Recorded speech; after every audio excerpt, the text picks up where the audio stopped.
Thank you, sir. I call Andrew Bailey. Thank you, Mr Speaker. It's a pleasure to be talking on the Statutes Amendment Bill, second reading. Mr Speaker, some opposition members are most uncharitable. I have sat here and listened to some very mean-spirited people, particularly talking about Mr Nuke Karako. I think he's got an excellent bill, and it's interesting the opposition feel that it's their divine right to determine what should go forward in a statute amendments bill and what should be put forward as a private member's bill. I don't subscribe to that view, Mr Speaker. But also, Mr Speaker, it's actually an auspicious occasion today because this is one of the rare times I've been in this House where I've actually heard that New Zealand First are going to support one of our changes, one of our bills.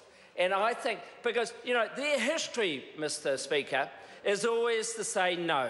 No to everything. This is a very rare occasion. And congratulations for doing that. So, Mr Speaker, I've listened to a number of the speakers talking about various aspects of the Statute Amendments Bill.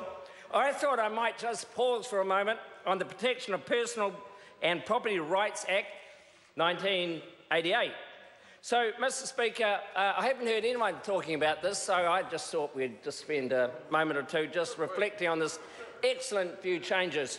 So, 94A, Mr Speaker, amends the Act to support a proposal to enact some regulations which mean, in effect, that there will be standard explanation of the effects and implications of enduring powers of attorney.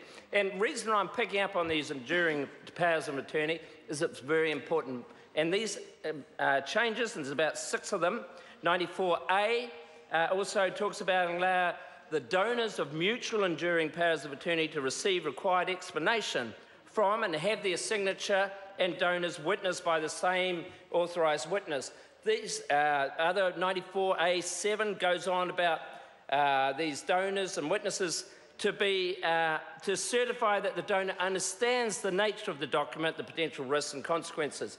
Mr Speaker, I'm sure many of us in this House and many of the members of the public have had a lot of trouble trying to get appropriate enduring powers of attorney, and when you want to change them, you have to go through a full rigmarole of reassessing them, rewriting them, getting new consent.